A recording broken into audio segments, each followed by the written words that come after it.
כלואים באזור מלחמה, בחיים שגרת אזעקות ופיצוצים.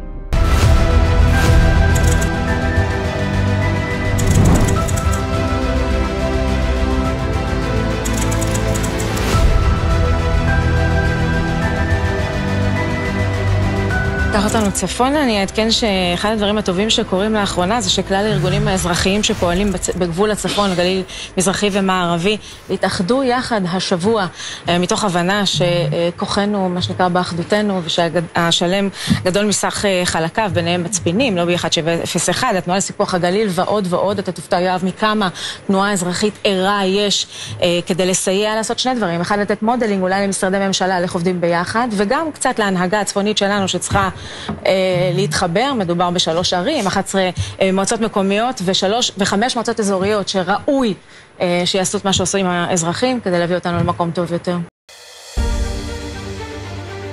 אתם צריכים תהליכים מאוד מאוד קצרים, ושבשלב היישום תיקחו את האנשים שחיים את השטח. אם כולם יעשו את זה, אז יהיה לכם יותר קל גם למצוא את הפתרונות.